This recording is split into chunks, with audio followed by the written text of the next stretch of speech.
See nobody. Okay, we will call to order the Committee of the Whole meeting for Tuesday, November 29th. First item on our agenda tonight is roll call. Miller, Rosado, Here. Beck, Here. Connolly, Here. Shanson, Here. Sofa, Here. Wolf, Here. Barron, Here. Lehman, Here. Ayazi, Here. Malay, Here. Muir, Here. Cerrone, Here. and Vogelsinger. Here. We have 13 out of 14. All right, thank you. And a reminder to please speak directly in your microphone for the BATV recording broadcast. Next is item 3, items to be removed, added, or changed. Is there any? No. Okay. And then item 4, matters from the public. Do we have anybody from the public? I can check online. Okay. No online attendees, no. Okay. All right. And then item number 5 would be a public hearing at 7:05 for proposed property tax levy. We don't have to wait to do that. Let's move on and we'll do item number 6. We'll do that one first.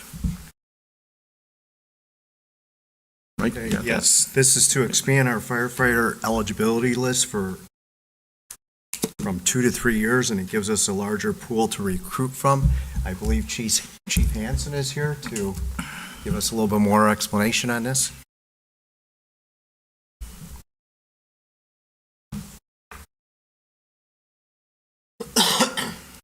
Yes, thank you. Good evening. What we're asking for is the extension of the firefighter eligibility list, which is the initial hire list. Normally, that list is done for a 2-year period, but under home rule authority, we have the ability to extend it for a period that we deem reasonable. This was also done by the police department about a year ago. We're asking for the extension for one reason, because we normally use the COD, the College of DuPage Consortium, and they closed the consortium due to the pandemic, and they have not reopened it. It takes approximately over 6 months, 6 to 9 months to establish the testing procedures and process. So COD, when we talked to them in the spring, said that they would not be doing it here in the fall. We could go out individually and do it, but our neighbors and others who have done it, including the police department, have noticed a small pool of candidates. Our current eligibility list has 98 candidates on it, of which some of them happen to be paid on call with us and still have shown interest for the position. So we felt it not only economically important, but also to maintain a better pool of candidates to extend the list for another year. And hopefully, the environment, the hiring environment, employment environment, and pandemic will recede enough that we can move forward with some more testing in the year. Okay. Any questions? I'm just curious, before the pandemic, like how many people would have been on a list like this? Well, this one was pre-pandemic. So we had 98. Okay. I'll use a probably extreme example. Yeah. Sugar Grove has positions available. They tested in around February, and they got approximately a dozen personnel. They had eight positions open. Okay. So they tested. An average test will run, $10,000 to $20,000. Okay. They exhausted that list without filling all their positions and are now retesting again just to try to fill that pool. St. Charles, another neighbor, also tested, and they only got about a dozen candidates. Now they have a few more, but these lists usually see, lists of at least 50 to 100 candidates. Okay, that's what I was And wondering. we're Yeah. seeing maybe a dozen on average from our neighbors in other places. So it's a lot of expense for not much Right. candidate pool. Right. So we're looking at extending this and then evaluating other options as the PD has, and has Right. had some success in that, possibly some lateral transfers. But we're very fortunate here in Batavia. We're a desirable community to not only, live in, but work in and things. So there are people on these lists who would be interested in our positions. And we do have potential of at least two openings Okay. over the next year. Anyone else? I just have a comment. It absolutely makes sense to me. Right. Why would we give up that list if we have the authority to keep that? Yeah, and we do under home rule. I wanted to make it a reasonable period of time rather than extend it a couple of years. I think, hopefully, we all hope within a year we'll see some stability in the job market, and that'll give us time to explore other alternatives, such as lateral transfers, or maybe if COD doesn't come back with a consortium, partnering with other communities around us to do a collaborative list. Anyone else? Don't see anybody with hands up. I think this totally makes sense, so I'd like to make a motion to move to City Council Resolution 22-113R, a resolution exercising home rule authority to the Batavia Board of Fire and Police Commissioners to extend the current firefighter eligibility list. Second? Okay. Motion by Rosato, second by Malay. Roll call. Rosado, Aye. Beck, Aye. Connolly, Aye. Chansett, Aye. Silva, Aye. Wolf, Aye. Barron, Aye. Lehman, Aye. Ayazi, Aye. Malay, Aye. Ewer, Aye. Saron, Aye. Vogelsinger, aye, and Miller. Aye. Motion carried 14-0. Okay. Now we will back up and go to item number 5, as it is beyond 7:05. And we'll open the public hearing for approving the proposed tax levy, property tax levy. And we don't have anybody in the building, no one online? No. No hands up? Does anybody else have any questions? And we do have the 3 property tax levy ordinances coming up. Just to move those through back before we go back to a regular council meeting. So no questions? It's an easy night for you. That is an easy night. There is a presentation, but it's just the same thing that we already went over. Okay. And since there is no one here, but if anyone that is viewing this wants to see it, they can go to the agenda and click through the slides. Okay. And then at the city council meeting, when we do those, we run through that program when you get there to show that. If you like. I just think we should probably do that. That way, if we pass it, and if anybody's watching or is in the room, at least we have that go up one more time before and it'll be part of the meeting as well. Sure, Okay? we can do that. All right. Okay, if not, no questions, then can I get, Dan has his hand up. Dan, go ahead. Yeah, I guess just a quick comment. When it comes to council, we should probably order the things together, the levies, and then because the raise in rates and whatnot are related to them, we should probably just take them all together in order like that. Okay, The raise in the utility rates is related to the capital improvements for those utilities, not related to the tax levy. No, I mean on a larger budget item, they're adjacent. That's all. Yes. okay. No other comments, then I will ask for a motion to close the public hearing. So move.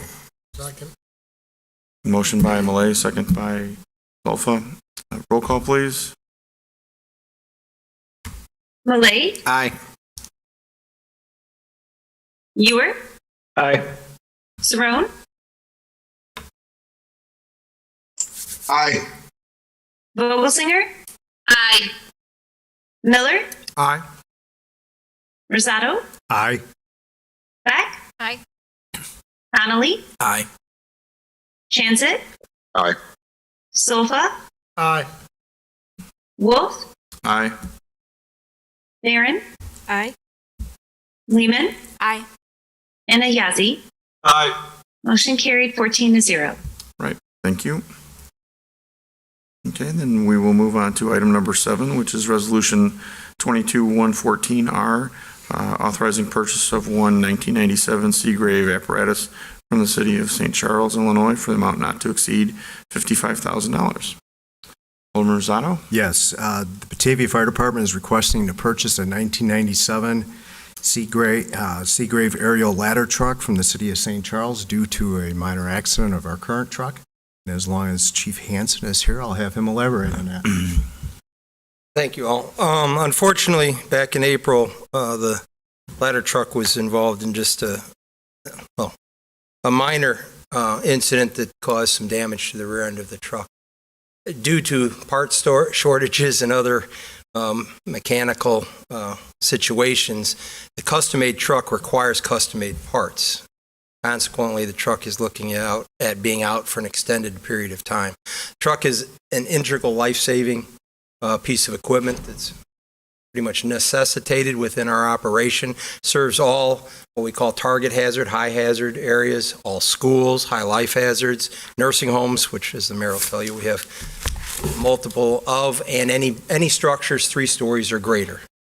So it serves not only as a response vehicle to our everyday calls, which we're seeing a great increase of, it also is a necessary piece of equipment for life-saving operations for these other things. Because of the time period that it needs to be out, we looked at options of either leasing a truck, borrowing a truck, or something like that to serve our needs for the time period this truck was out, such as you do maybe renting a car or something because you necessitate it for your personal lives. It just wasn't available. Due to the shortages of equipment and things, there's nothing to lease. And borrowing, we originally approached the city of St. Charles, who just happened to be purchasing a brand new ladder truck, and this one was going into reserve about possibly borrowing it. Situation had occurred a number of years ago where they had an accident with their truck, and they actually borrowed one of our reserves at that time. Due to some legalities and et cetera, they would prefer that we purchase the truck than doing a lease. So after numerous discussions with them, we came up with the alternative to purchase the truck, and surprisingly enough, through an appraisal on the truck, it actually came out cheaper for us to buy the truck than it did to originally lease the truck. So the truck is fully certified. It's had its certification test for the ladders, the pumps, and everything else on it, and they also went ahead and put new brakes and things on it to make sure that it was fully serviceable and usable for us. So it's been inspected, it's been certified through the NFPA standard, and it's ready for use at this particular time. Our hope is that it will serve us and will serve us well while the other truck's out for an unknown period of time. But we're also facing the fact that our current ladder truck is up for replacement. We had budgeted in the replacement program over the 20-year service life for a $1.1 million replacement. The current replacement cost for that truck is $1.9 million. We're hoping, and the delay in time to receive the truck went from what used to be a year to now what's going to be a minimum of 3 years on the replacement. So the truck our current truck is looking at possibly a 5-year extended life, which currently over the last 5 years, it's averaging approximately $40,000 in repairs per year. We're hoping by having a reserve truck, we will minimize the downtime and extend the life of the existing truck through this process, also making it kind of a win-win situation. So that's our recommendation at this point in time. And at such time as we're able to take possession of the new ladder truck, we would still be able to surplus this vehicle and then, recoup whatever the value was at that time. So when you do the net of what we're paying now minus what we'll be able to get when we surplus the truck, it is even less compared to what it would cost to lease a vehicle. Yeah. And would we end up keeping one of those after we replace the one we have? We would probably, honestly, I'd probably come back and recommend the retaining the existing Okay. primary ladder truck Okay. in order to reduce the wear and tear and service life. As you know, when we first initially put in the replacement programs for 20 years, we were running about 50% of the call volume that we currently run. Mm-hmm. So there's greater wear and tear on them. It's obviously the most expensive vehicle in the fleet, if not the most expensive vehicle in the city's asset department, especially at $1.9 million. So we would like to look at extending the life, basically, as you do kind of at home by having two cars to share the load of daily usage rather than one. And it would also help us not have extended downtimes and require, actually, the only man truck at this point in time that services us on an auto aid is St. Charles. So they were more than supportive, because then they don't have to run their truck up here on our calls when we're both servicing over about 5,000 calls a year. So you're looking at a tremendous call volume. And nor would it take the time in case of emergency for that truck to have to Get come there. down from St. Charles. Right. It'd be housed right here in the city. Yeah. And if Yeah. we split them on either side of the river, then you could be able to run those in shorter legs Right, to be but able we could look at, in the future, jump companies and things of that necessity so that you get you needed a it. more prompt response in an emergency such as a nursing home. And there's space I'm sure there's space at, There is either side. space at Station 2. Okay. This particular truck would be housed in reserve at Station 2. And we would be, we currently have the old Seagrave fire engine. We just replaced this year. We will be surplusing that one. We actually might have a lead on that one.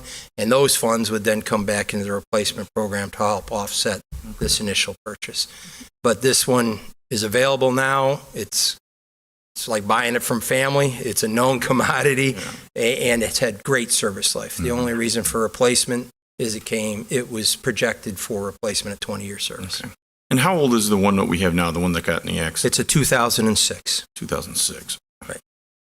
It appears the new one is because of a 97. You'll understand this. It's predominantly mechanical. Mm-hmm. It doesn't have computerized systems in it. So Well, and that was going to be one of my questions. Would it even make more sense to keep the older one if it's in better shape, or make that decision when you get to that point? we would need to make that decision Right. when we get to the point. But the serviceability of this reserve ladder truck is actually Easier. for us, and will probably have less downtime than our existing truck. Okay.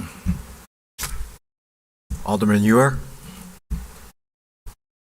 Yeah, I've got a handful of questions. How long do you expect the repair to take on the current truck? And the current truck, we're still using it, right now, or has it been out of service since April? No, it's primarily cosmetic, the operation of it. The accident caused the rear passenger side of it to be inaccessible to the platform and the ladder. So you have to access it only from the driver's side at this point. But it did not render it unusable. Initially, we got anywhere from 6 weeks to 3 months, depending on parts turnaround. It is fire apparatus are custom made, and therefore the parts have to be custom made. And fire trucks and fire engines are 2 to 3 years out. Custom making parts is not a priority for the manufacturer. There's not the money in that. So they fit them in when they have time, and the third-party body companies basically have told us they can't project the time frame. They've told us anywhere from 6 weeks to 3 months. Okay, so I guess if this is a parts issue, so like if I need to get my car fixed but it's still usable, I don't just give it to the body shop or to the shop right now and say, yeah, just tell me whenever you get the parts and start working on it. I still use it until those parts come in. Seems like we can shrink that window dramatically by just waiting for them to have the parts, and then shouldn't affect us. If the vehicle's operational, I guess I don't entirely understand if it's mostly cosmetic and it's still maybe an inconvenience right now, but it's still workable. So I'll let you come back to that. I guess I'm also concerned about like answer that. It's long-term. because it's a custom part. It's not something that they can order the part and let us know when the part comes in. It is fit and finish work that's done, and so the part is constantly being put onto the truck, and then okay, we need to trim and make sure that it's fitting. Take it off. It needs to be reworked. Put it back on. See if we're done with it. So it's coming on and off the truck during that period of time that they are custom making the part. Okay, now I'm really confused because why would they not have the specs of what they put on the vehicle to begin with? It would just seem, if somebody makes me a custom part, now they have the specs so that they can easily manufacture it and fit it, and it shouldn't take months at that point to put it on and off the vehicle. What I don't understand is the part existence, like, okay, we just have to make sure it fits. I'm struggling with that, but let me move on. I can answer that, Alderman, if you'd like. We had a situation on the same truck where, unfortunately, we curbed the tire, did some tire damage on it just prior to the pandemic. Up 30 from Wilson, making the turn to go northbound on 31. You have a high curb right there, and that's a tight corner. We caught that corner. We did some damage to the wheel and assembly. So we went out to get that repaired. What we found out on that truck, which was an advantage to you at the time, it was a demo truck. We purchased it as a demo truck, but then we had some customization done to the truck. So we had to order a new assembly for it. That it was, well, I have it here. It's $49,000 in the part. They did the parts. They sent them to us, and they didn't fit. And the reason why is their original plans on it don't match the truck.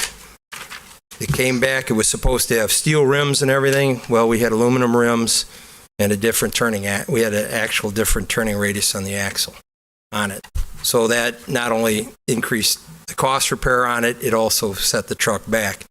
Their intention is, because of the inconsistency in the original manufacturer in the truck, is they're going to take the parts off, send them up to Pearson, Appleton, Wisconsin, and have them manufactured off the existing parts. So we have to disassemble the truck and send them up there. A company named Kurtz out of Elgin is actually doing the body work because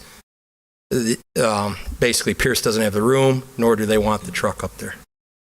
And I do know somebody that works in that industry, and no two boxes are alike on those trucks. And most of the time, side to side, they're not even the same.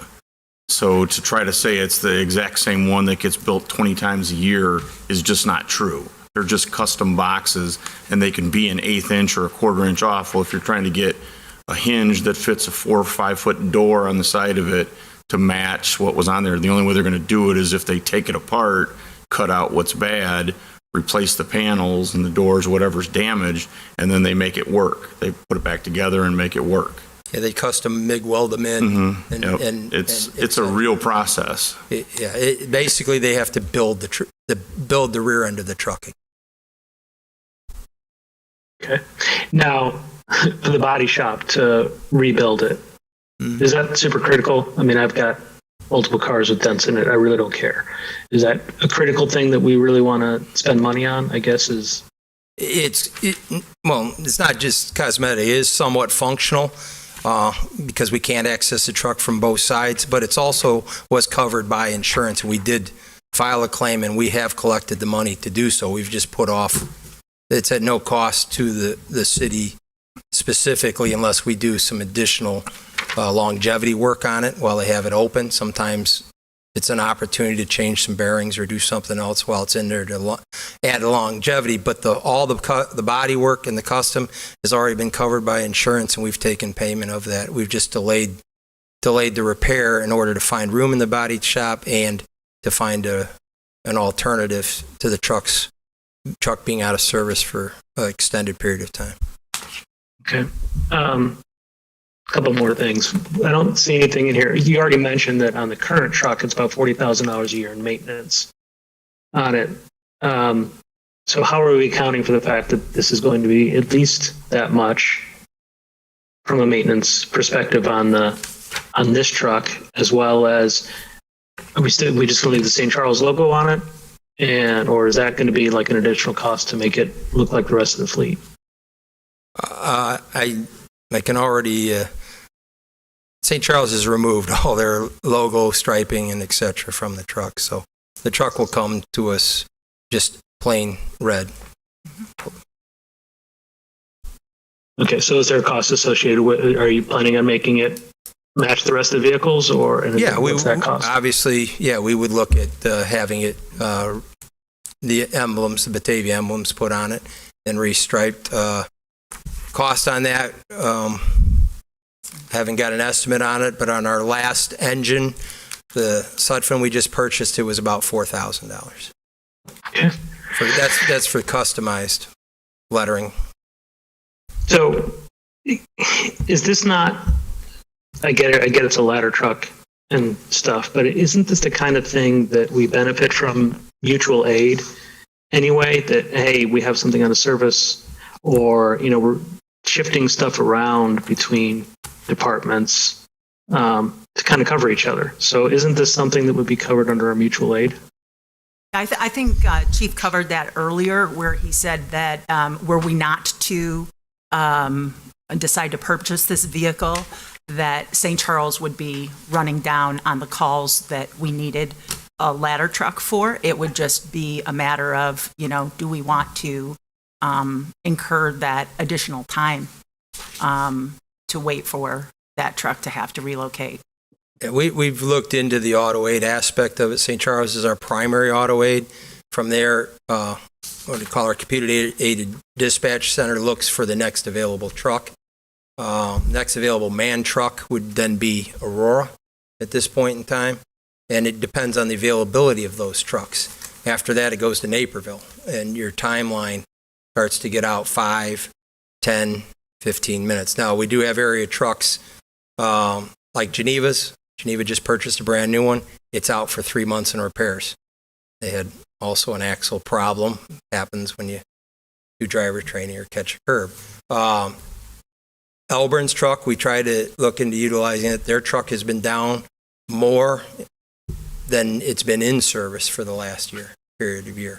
And there's nothing further west. Then we go east into basically West Chicago and Wheaton, and then we're out more than 15 minutes. And at that point in time, basically, it's not considered a reasonable period of time under NFPA or the ISO accreditation aspect. So we would lose any credit for a truck at that point in time.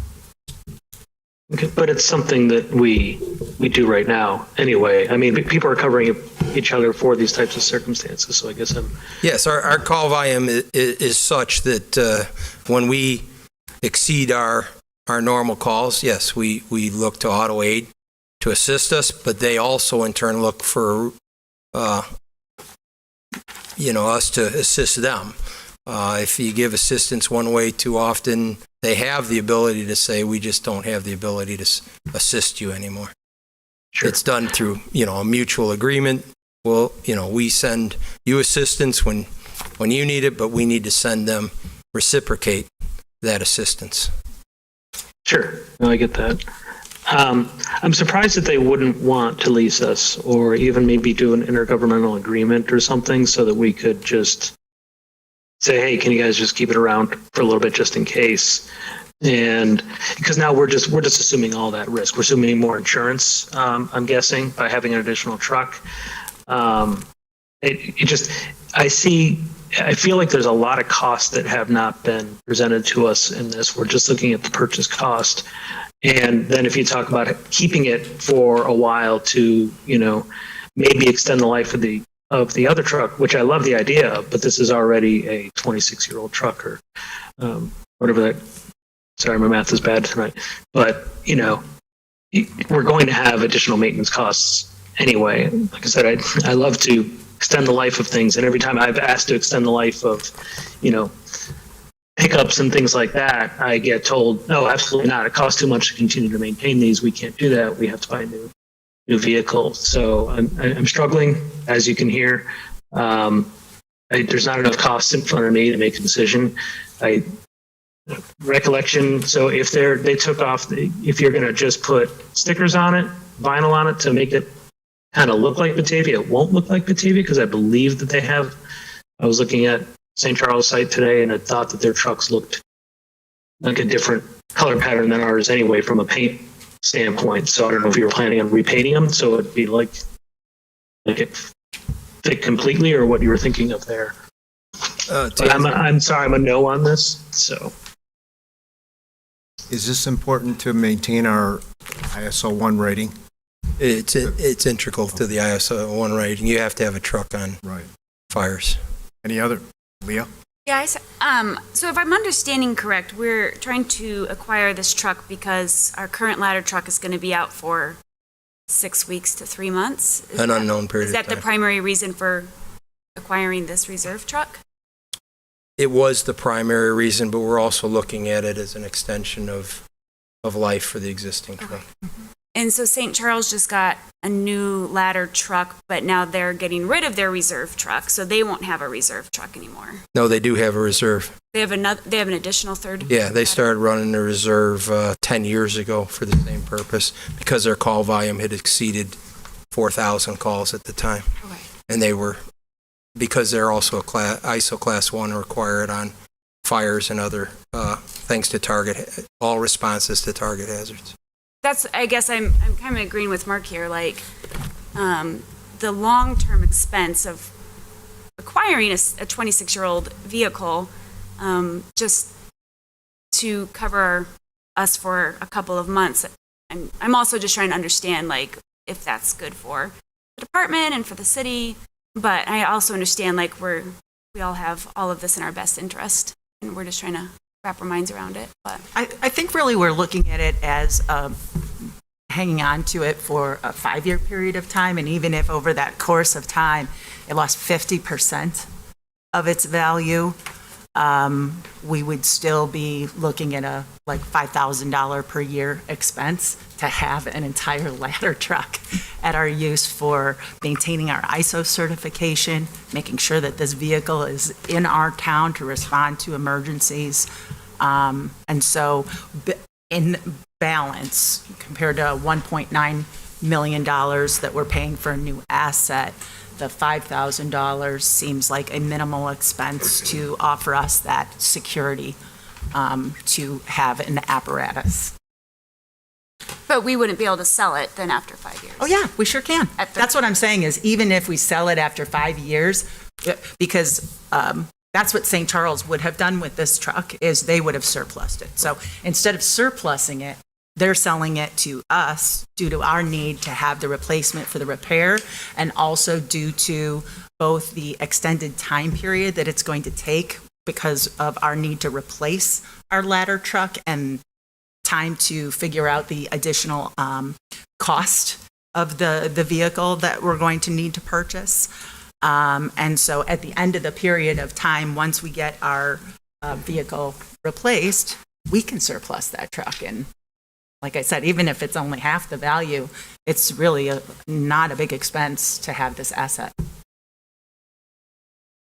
I think we're very fortunate to have this situation come up, to be honest with you. You know, It's fortunate. if we're going to, even if there was a lease option, which it doesn't sound like there's much lease option, we still would have other expenses of maintenance, insurance, lettering, or stickers, or so I think the fact that, I would venture to say we'll probably come out ahead in the long run We may. by not leasing, but rather purchasing and going ahead and selling it and having that additional resource in the meantime. So, And, you're talking, what, $40,000 a year as you're betting our typical on the new truck? On the existing On the truck. existing truck Yeah. we have, that's a 2006, and I'm thinking that, just from history of what I know of these things, you go back further, say to the 97, I don't think you're looking at a $40,000 a year expense to keep that truck running, because every system on it is much more rudimentary, much more mechanical, a lot less electronic controls. It's just a different thing. And the truck that we have, I'm sure, is a much heavier chassis than what the 97 is. Yes, it is. So, I look at it even, I know right off the bat when we got that truck, the thing was just eating rear tires because it's so heavy and the size and the type of axle that's on it, it just chews through tires. I'm sure in the older truck, it's not anywhere near as heavy, probably doesn't go through tires nearly as quickly. And, that was why I asked the question, which one of them would we keep if we were going to move forward with that? To me, I think having two trucks in the city as a backup and the availability on both sides of the river, that would just cut the response time down immensely. To me, it would. I also see it as a bridge here because, the schedule of replacing the current truck was coming up and the price, if I'm doing math in my head right, it's like we're talking 30%. Yes. That the price That's has the gone average up. cost. So the market for these trucks, Yeah. there's a lot of municipalities that are going to be looking at how can we get by without spending $2 million here? There's a greater interest And in wait 3 actually years. rebuilding or rehabbing the older trucks, recertifying them. I see the market for resale on that The looking pretty Plus, if we have two trucks and we run them opposite sides of the river and you cut down the runs that the newer truck makes, you cut down the expense you're going to have on it, the mileage on it, those costs get shared between the two trucks. To help explain that, because I just replaced the two steer tires on our engine one today. Tires right now for those were $930 each. So if we say they're an average, that's just the tire, not to have the tire mounted and put on and balanced. But so if the average tire, which it is $1,000 per vehicle, per tire on that particular vehicle, you have 10 tires on it. So when you're wondering why it costs me $40,000 average, I go through a set of tires a year on that vehicle. So it's $10,000 in tires alone, plus I have to have it ladder certified, I have to have it pump certified. So initially, just to have it on the road, just wear and tear, is $20,000 without any mechanical problems or anything. So actually the discussion is then it's not really a reserve truck. We're actually looking to put this into the fleet and manning it on both sides of the river. No, not at this time. We don't, at this time. no, it would be a reserve truck. It So would it wouldn't serve be when on- the other truck is out of service at this point in time. So it would not actually be on call on the west side. Not initially, because it needs to needs to run in service of the other truck. And initially. once we get then our current truck back, then it would be considered that Then we we- would hire more people so that it would be manned on the west side. We could consider that. We have to study that a little bit further and see what the overall costs are. Okay, so we're actually It's an doing two option. different things right now. Then. I guess my thought is after the other truck is fixed, if that one's on the other side of the river, you make the decision when you leave for the call, do you need to go to an accident scene with an engine, or do you need to go to a house fire or structure fire or a place where you need a ladder, and you take the ladder truck? It's an option. The company could jump to that vehicle and take it if it's in that station. If a report was such that someone was trapped on an upper floor, needed immediate rescue, it would be available for that because it's there, just like our second engine. If you jump in it, and the reserve engine's there, and it doesn't start for some reason, they jump to the other engine. But it's the same crew, and I believe that's So what we Alderman wouldn't- Wolf's talking about. So we wouldn't really be available to have everything then at Station 2 available. It would be you choose one or the other. Right, and that's how it exists now Okay. through Jump Con. We just don't have the staffing to staff everything. Okay. Right. I mean, do they make that decision if they leave the east side station where the ladder truck is usually at? Do they At make pre- the decision which truck to take? At present, the ladder truck is a jump company between the squad and the ladder, yes. So that's done every call every day. Yeah, Alderman Beck has a question. Just because now I'm curious, out of you said 4,000 calls a year, that was St. Charles. No, we're We're above at 4,000 now, yes. So then how many of them require the ladder? I understand the ladder truck probably goes on more calls than it needs the actual ladder for, but how often does the ladder get used? The actual ladder for rescue above grade aspect, to actually extend and use the ladder, probably only a small percentage of the time, but the ladder truck serves in other purposes. The truck has specific duties and responsibilities on interior firefighting. Overhaul, the truck is responsible for life rescue and things. So the truck necessarily, like ladder extending and stuff, is not used. It's not used on all structure fire, all life rescue aspects, but it also responds to medical emergencies, entrapments, above grade rescues, anything that's above 10 feet in height and rescues and things like that. So it does run on additional calls. It probably runs on at least over 30% of the calls within town the truck runs on now. Utilization of the actual ladder and things is less than 10%. Alderman Ewer?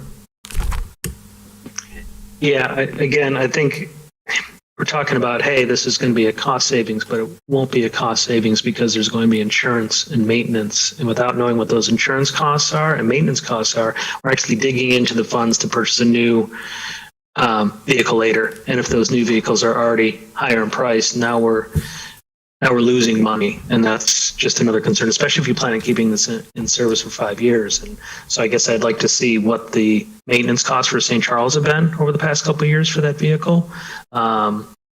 And really kind of start estimating, well, what's that going to be for us if you want to keep this for 5 years? Because I don't see keeping it for 5 years. I don't see it. If it only goes out in 30% of calls, ladder is used less than 10% of the time. I mean, it's obviously, it's important because we have a few taller structures around town, but this isn't a metropolis. So I can't imagine having two of them, especially on the west side. I'm trying to picture tall structures on the west side of town, and I can't at this point in time. So without having more details, especially a truck you're going to keep in service for 5 years, that's different than, I can only guess that you're going to want to paint it. You're not going to want to have this, hey, what is that other truck doesn't fit our scheme? And that's an additional cost. So maintenance, insurance, painting, whatever it is that you're going to do, it's beyond the $55,000. Are you anticipating? So I just like to understand more. Or just striping it? No, we were not going to repaint it. We were going to actually stripe it. And the cab, I'll be honest with you, the cab is a black over red, just the front part of the cab. And that was going to be wrapped, just like we do police cars, to get either the black side or the white side on. Now, you usually just wrap them rather than paint them. So wrapping them is a lot more economical and serves the same need. So. Okay. I guess, again, I want to understand the maintenance and insurance costs that we'd be incurring if we're going to have this for 5 years. So I can't vote for this until I have those other costs, because it's, like I said, it's going to eat into our ability to pay for a full truck later. I understand your concerns. I can reiterate that St. Charles had the same concerns, and the reason they wanted to sell it rather than loan it or lease it to us is they were also concerned about the wear and tear done to the truck, potential damage to the truck, insuring it themselves for our usage. They were interested primarily in selling it to us at what I believe is actually a very fair market price, because we are their second truck. So we are their auto aid truck. Our truck is down, they have the same problem. They have to go out to Aurora or Elgin, or all the way out to Wheaton for the next man truck. So Except they have two. I thought you said they had a spare. they do, but if they're on another call, so they only man one truck at a time.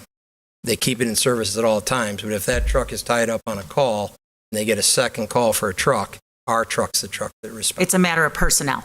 Right. Which It's a is our situation also, though. Which is our situation reverse. If our truck's not available, we have to call for their truck, where they're our second truck.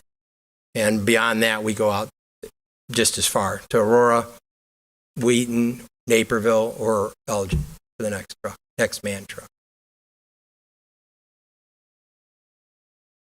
Alderman Vogelsinger? Thank you. I have two questions. First one, do you think we would be putting ourselves at risk if we did not opt to purchase this vehicle and instead waited for ours to be repaired with the types of calls that we get? yeah, do you feel like we would be put at risk of not being able to service those calls? Yes, that's the reason I'm asking for this. Yeah. Okay. This is an essential life-saving piece of equipment. If you get a fire in any structure, second floor, third floor or greater, and the large amount of nursing home and senior homes that we have, yes, that's the reason I want to keep a truck in service at all times. Okay. Thank you for clarifying that. Is the department on board with working with this somewhat older vehicle? I think it was mentioned that it is currently 26 years old. Is that correct? 25 years old, but Okay. yeah, it will be. It depends on what year you use, a month or so. We would have to go through what's a training program with them. Okay. An in-service program. St. Charles is willing to do that for us, which is an advantage also. We work auto aid, we do training, mutual aid training. Part of our requirement for our ISO 1 is to do auto aid training, and this will fulfill that necessity so we know each other's equipment in cases of emergency and things. So yes, we'd have an extensive, probably at minimum a month's training with this particular truck before we'd be able to in-service it. Okay. And the department feels confident about this particular vehicle piece of equipment? Again, they'd have to go through the training and be familiar with it in order to utilize it. We did the same thing with our brand new engine.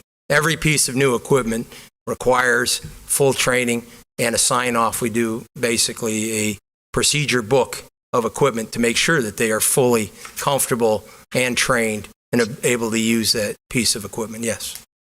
Okay. Thank you. Sure. Alderman?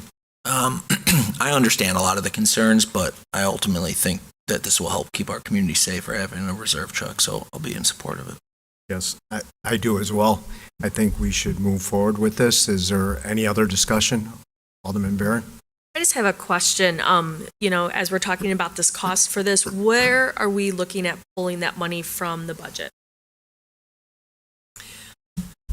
Typically, we look at the cost centers overall, and I don't think that the fire department, that the purchase of this would push that budget over. So it wouldn't be something where if you decide to make this purchase and you give authorization to the fire department to do that, that it will require any type of budget adjustment. This is actually budgeted in the Fire Capital Replacement Fund for 2023.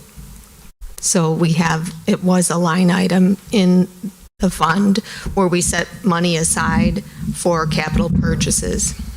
Okay. Of course, if you decide not to purchase it, the money will just remain in that fund. So it's like a big fund almost going towards this $2 million truck. So it kind of just takes from that a little bit. Yes. And we just kind of have to replace it, extend the life of these vehicles a little bit longer to make up that money.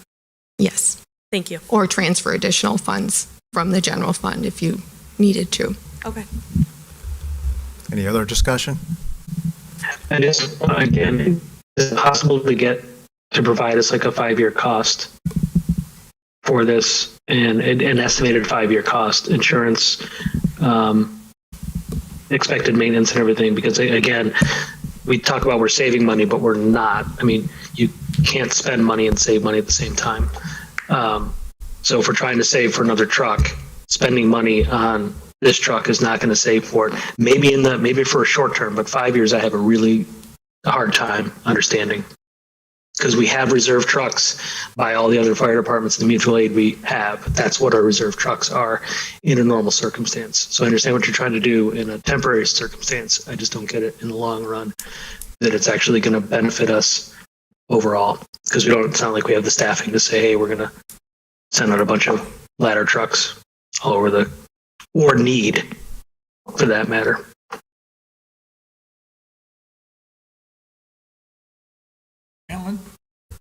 I just want to throw this Pull the in. microphone in a little bit closer, Mayor. Thank you. Sorry, it's all the way. It's just pushing too far back. I just want to point out when we're talking about this is going to cost money and all this good stuff, Right now, the Batavia Fire Department sits here with an ISO, or Insurance Services Office Class 1 rating. Now, that's as good as it gets. And we get that, they come back, every 4 years or every 5 years and retest it. But if something happens and suddenly we don't have the components that are there to support this rating, if ISO wants to, they could probably march in here and start asking a whole bunch of questions, and potentially they could lower our rating. Now, when they lower our rating, it's not in the city council budget, but it's probably going to be on everybody's insurance policy in this town. You'll get an increase in your fire insurance. So that's the other side of this thing about trying to save money. Yeah, you may think you're saving something, but if you drop the ISO rating, interestingly, the retired head of ISO is a Batavia resident, and he just retired here about a year and a half ago.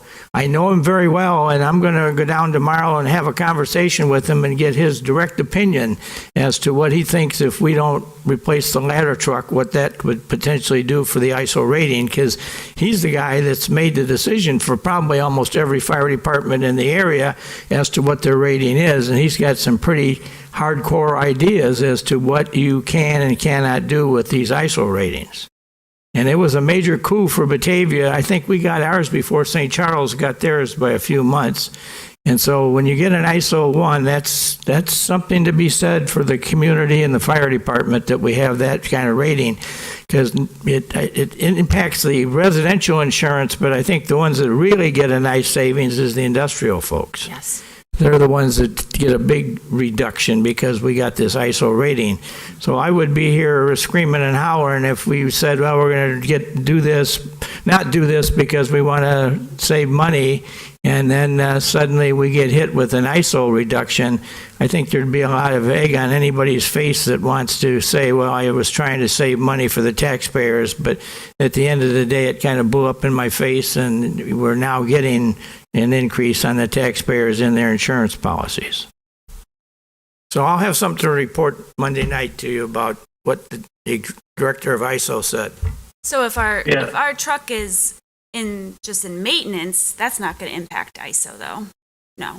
I mean, this for a long term, it would. If that's why we want to do this. Well, but otherwise, it's just do we have to have a reserve truck for ISO rating? Well, we do. The ISO rating and the review on the ISO rating is the truck at the required calls. Doesn't matter if it's in maintenance or not in maintenance.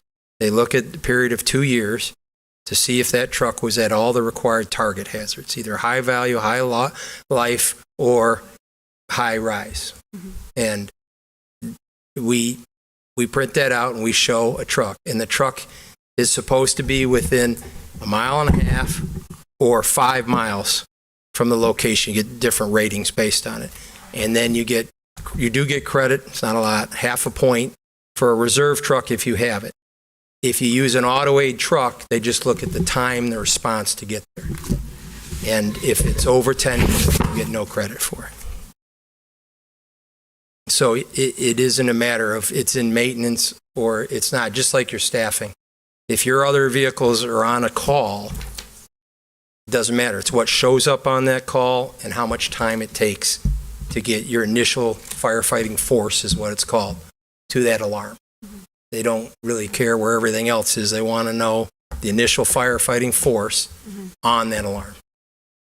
And to Mark's point, we're not trying to draw this out. I just have like a few more questions. But to Mark's point with the insurance, if it's a reserve truck just sitting at Station 2, do we have to insure it?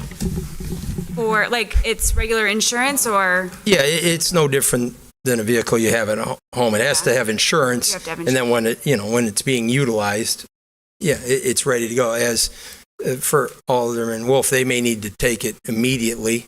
So it's insured. So we're treating it like a part of the fleet. Okay. Yeah, it's considered just like our reserve fire engines.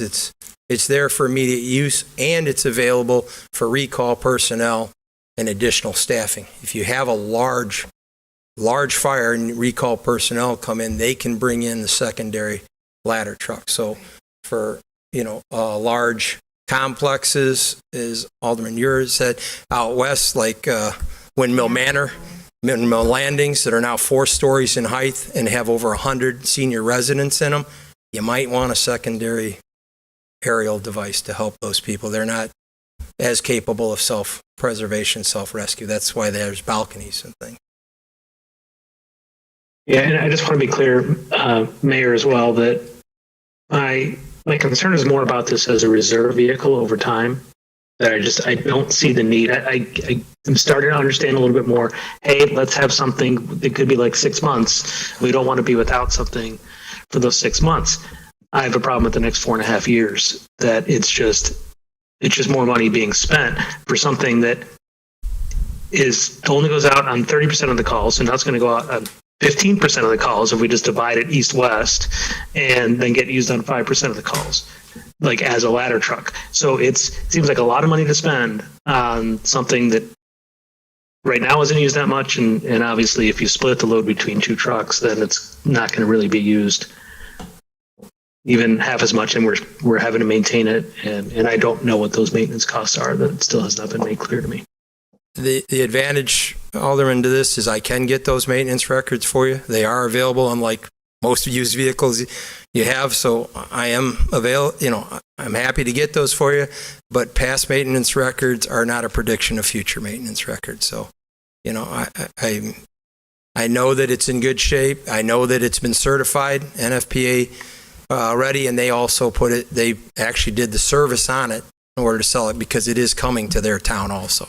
So it's part of the reason that they are willing to work with us on this truck is because it will also be their secondary truck and assistance to their community. But I would be happy to get those records for you if you'd like. Yeah, I'd appreciate it. And I know the past maintenance doesn't have any impact in the future because I've spent a ridiculous amount of money maintaining my cars over the past 3 months. So that I didn't have to spend before. So.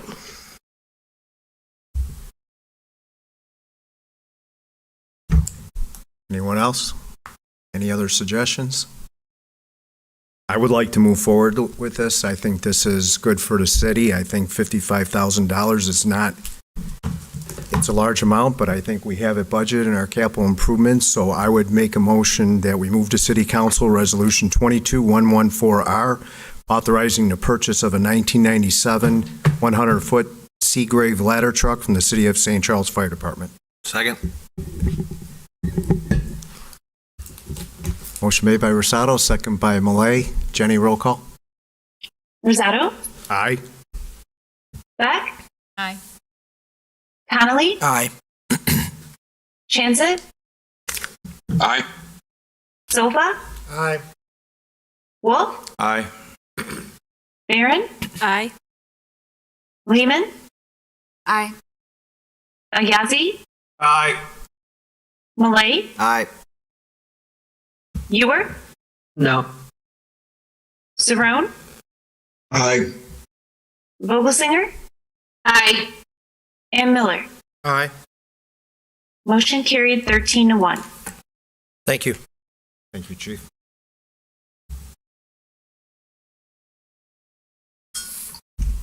Okay, we'll move on then to item 8, which is ordinance 2256, the 2022 tax levy.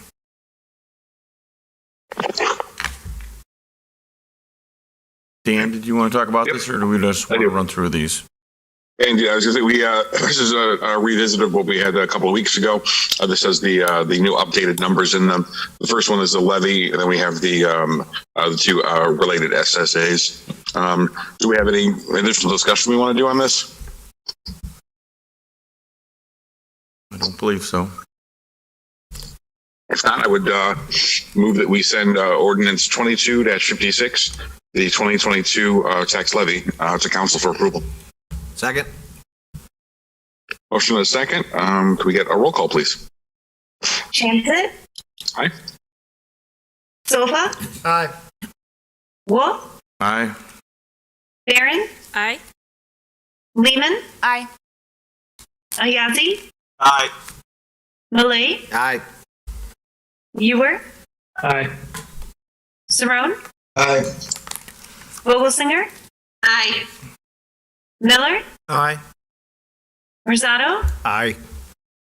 Beck, Aye. Connolly. Aye. Motion carried 14-0. Thank you. Up next is item 9, ordinance 2257, SSA number 30, tax levy. Alderman Chanzit. I move that we send this to council. Second. Motion and a second. Any additional discussion? Clerk, call the roll, please. Chanzit. Aye. Silva. Aye. Wolf. Aye. Barron. Aye. Lehman. Aye. Ayazi. Aye. Malay. Aye. Ewer. Aye. Sabrone. Aye. Vogelsinger. Aye. Miller. Aye. Rosado. Aye. Beck. Aye. And Connolly. Aye. Motion carried 14-0.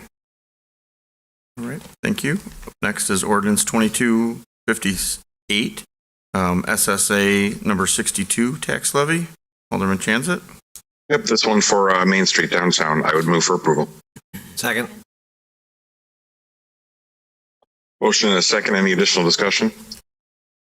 Clerk, call the roll, please. Chanzit. Aye. Silva. Aye. Wolf. Aye. Barron. Aye. Lehman. Aye. Ayazi. Aye. Malay. Aye. Ewer. Aye. Sabrone. Aye. Vogelsinger.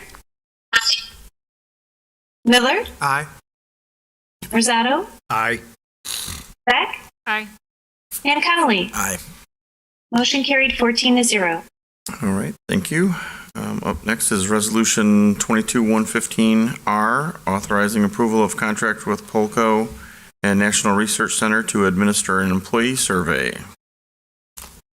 Alderman Chanzit. Indeed, it has been a few years since we have done a survey. We saw in Wendy's memo, this is to update and use for benchmarking. Yes, if Wendy's available, is there anything you'd like to add? Sure. There's been many years, actually, even prior to me starting. So since we've done a full-fledged employee engagement survey, we've done other surveys relating to things like succession planning, wellness initiatives, health and health insurance, things like that throughout the time. But we've never done a full-fledged employee engagement. I think it's important that we do this.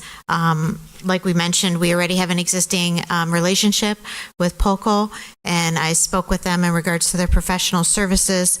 They have a very good tool also, which allows for the breadth and the width of what services they provide by bundling it, and because we already have a relationship with Polco, the costs are less, and if we can lock in this rate this year with the survey to be had next year, lock in the 2022 pricing. The other thing also, I think, with using a third party also is just important from, it's very simple, but confidentiality and response with our employees. I think with knowing that a third party, outside party is managing the survey itself, hopefully we'll get some really good data and some information to kind of know where we are. And we also get a lot of nice ability to benchmark when we utilize a company like this. Absolutely. And the fact that they're the instruments that they use have been appropriately tested. Absolutely. Do they, I'm sorry, looking here. Do they interview or survey every single employee? So it would be an online survey. So it would be, every employee would be able to send that out. And what we'll do is we'll put together basically a campaign, and I'll have at least the dashboard to know how people are responding, and we'll make sure we give people time, especially in our areas that don't normally have computer time. We'll definitely make sure that they have the time to do that. Mm-hmm. What is, in the past, what has the response percentage been? How many percentage of our employees? So for, like you said, I haven't done a survey like this here. The other surveys have been low, I'll be honest. So while we haven't made them mandatory, things like specifically we did in our wellness initiatives, we did a wellness risk assessment survey. We had maybe it was 30% response. So it was, I mean, we do get typically a lower response. And that's why sometimes in general, to throw out a survey, to do a survey, sometimes I'm a little bit skeptical, because if we get the same 45 people that answer, it's the same. We want to hear from everybody else that we're not hearing from. And this tool will hopefully give us an opportunity to do that. And so this price is just a set price. It doesn't matter if 200 people respond or 30 people respond. Yes. It's just, Yeah. okay. Yeah. But it certainly would be nice to have very high participation. I would certainly be in favor of like an employee lunch or something like that if we hit a very, very high number. Just anything to give back to show them how important it is that we hear from them. Mm-hmm. Absolutely. Any additional discussion? Mark has his hand up. Yep. Go ahead, Mark. Yeah, I love the idea of this. We've been doing this a lot at my company, and I love the fact that it's with an existing vendor. Simplifies things dramatically. And the only suggestion I would have, again, what Alderman Chancha just said, some sort of reward for hitting a high percentage is great. You really have to get from this vendor, somehow communicate to all the staff that it truly is anonymous. Right. That's always the biggest hurdle, is they just don't believe it. Right. So if somehow they can provide us, hey, by the way, here's the sample reports. This is what they provide to us. And you can see that people's names aren't in there. I know stuff we've done that it won't even give like to a direct leader if like less than 5 people in an area respond to it, then they won't give that aggregate to that leader, so they don't feel like, oh, hey, yeah, I recognize those comments. That would have been so and so. It tends to be even safer than most surveys when they are really hiding that information. So whatever you can do to keep on telling everybody, it truly is anonymous. Yeah, absolutely. We even we're not going to, the good and the bad of it. We're going to have each division or department, for example, Public Works, police, and fire, and then administration. Because as you can imagine, like you mentioned with the administration, there's so many small departments. So if I looked at IT, I'd be able to tell who was saying that, and we don't want that. That's not the point of it. We want to. So administration is going to have similar experiences in an office, environment. So we'll look at them as a group, as a whole. So, absolutely. So. Yeah, and I agree. There is always going to be, the reality is there's always going to be people who are skeptical. We face that same thing with our biometric screening. We provide free biometric screenings annually, and we really do struggle. We've talked about struggling to get a response, to get a high participation. We've done tons of incentives and things along those lines, and some people have just, even come to my office and said, look, it's nothing you're doing. I just don't trust the company. I'm afraid they're going to sell my information somewhere, so I'm just not doing it.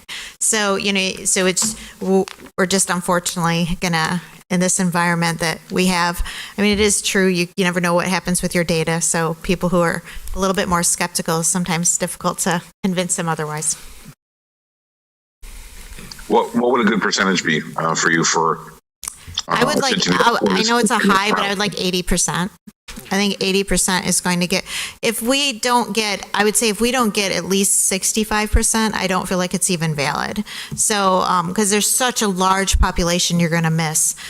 So like you said, I really do intend on putting together a good campaigning. They have great marketing materials and also some incentives to hopefully get the group and give them time. Like, for example, what we've done in the past, for example, when I first started, I did a succession planning survey.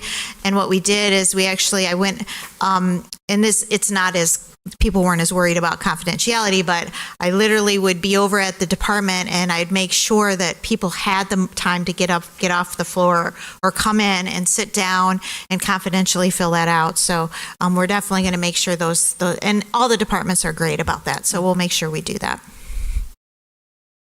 If you need any volunteers to do any cold calling, that's roughly 25 employees per council member. I'd be happy to make a call. Thank you. If there's no additional discussion, I would move that we send this to council for approval. Second. Motion and second. Any additional discussion? Clerk call the roll, please. Jansen, Aye. Silva, Aye. Wolf, Aye. Barron, Aye. Neiman, Aye. Ayazi, Aye. Malay, Aye. Ewer, Aye. Saron, Aye. Vogelsinger, Aye. Miller, Aye. Rosado, Aye. Beck, Aye. and Connolly. Aye. Motion carried 14-0. Okay, thank you. Up next is item 12, which is ordinance 2248, amending a municipal code relating to water usage rates and service charges. Alderman Saron?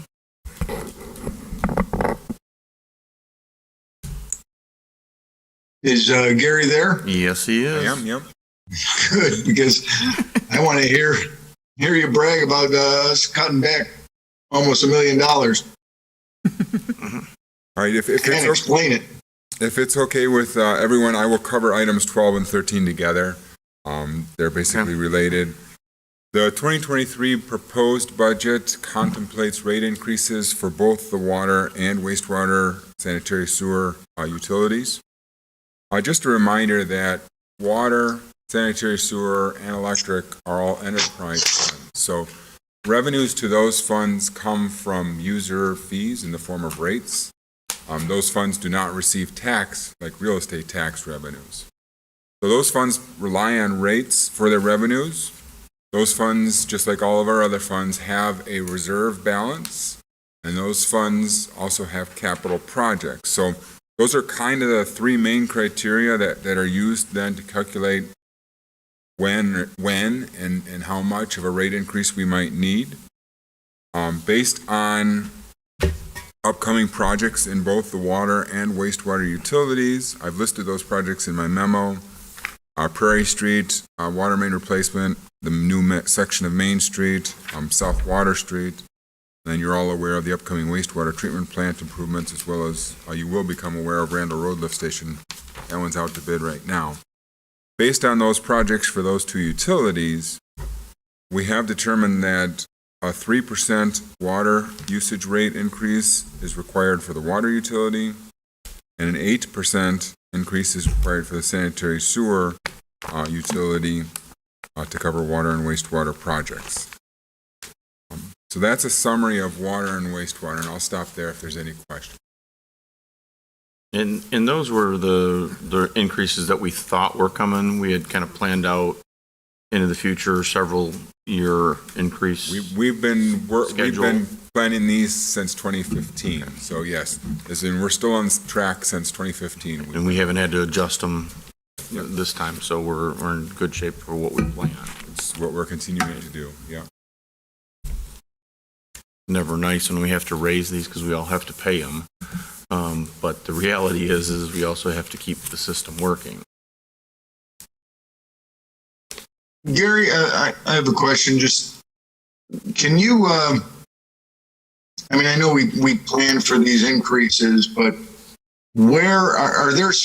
Is this just putting money aside for maintenance, or are there additional costs like everywhere else in the world? No, these are, again, primarily driven by what our fund balances will be, our reserve balances, I should say, will be, and also then the capital projects. So we know that we have capital projects coming. Those are things that are already on the books and are moving forward. And we know what our reserve fund balances are.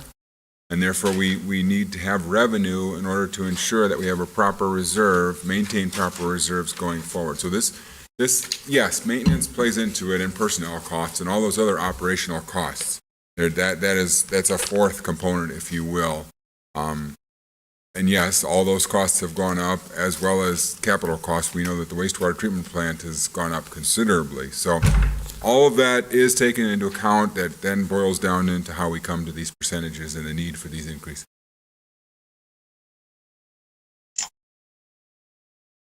Okay, thank you. Anybody else have any questions, comments?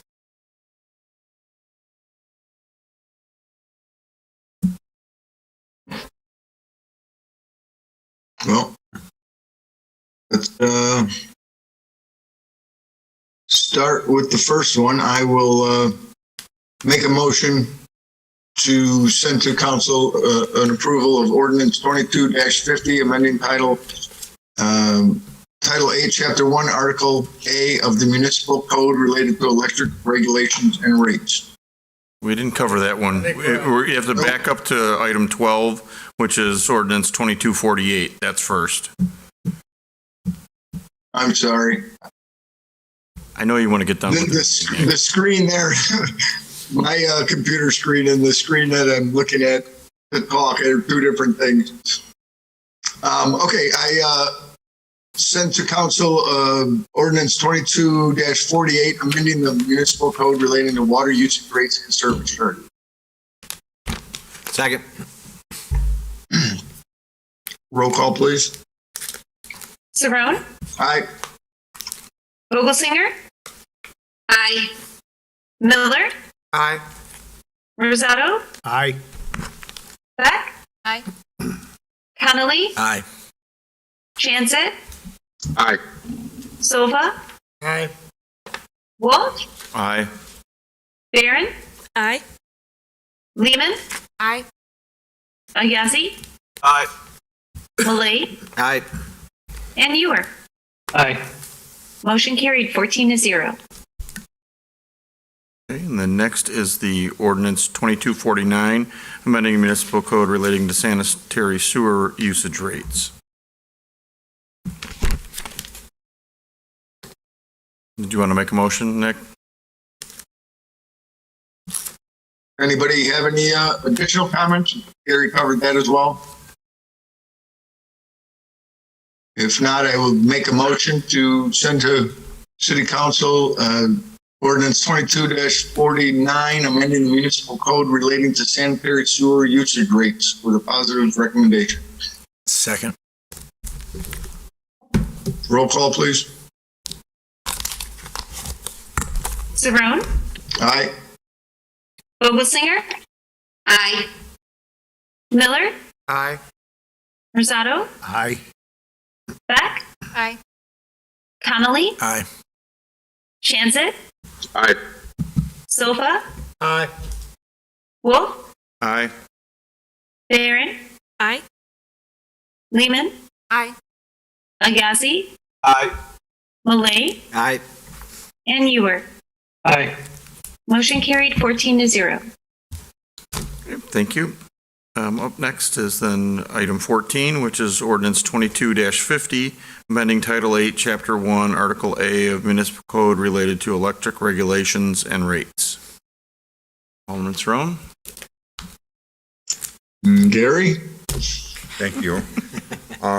In the first paragraph of my memo, I take an excerpt from the Clean Equitable Jobs Act, and from that excerpt, there's a sentence there that says that the General Assembly finds and declares that municipal systems and electric cooperatives shall continue to be governed by their respective governing bodies, but that such governing bodies, such as the City of Batavia, should recognize and implement policies to provide the opportunity for their residential and small commercial customers who wish to self.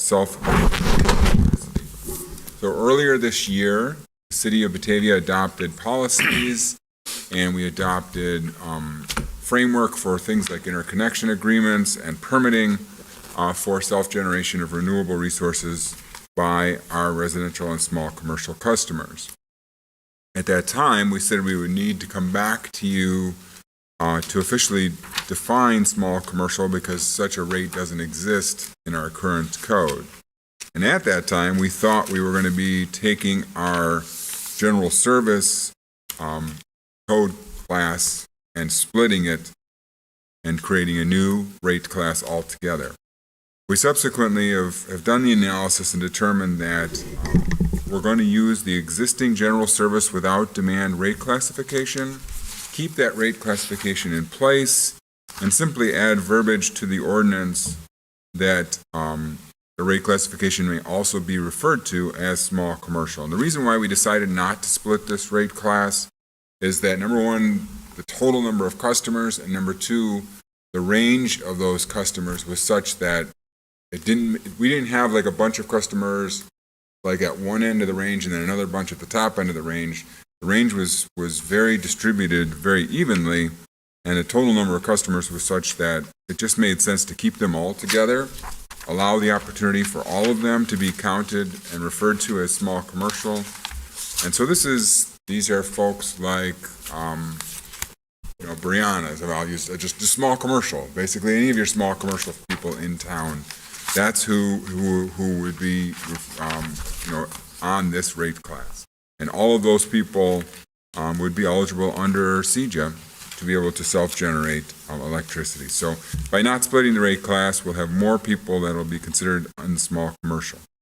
So that's all this does, is just changes our ordinance to add that sentence, and therefore, actually, it's the last thing we needed to do to be then fully compliant with CEJA. Okay. Can I ask, what is the total number of customers that would be, when you combine these two classes, what's it become? Well, we're not combining two of them. We're just taking our existing rate class.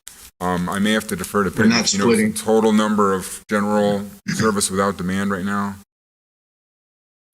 700. Roughly around 700 customers.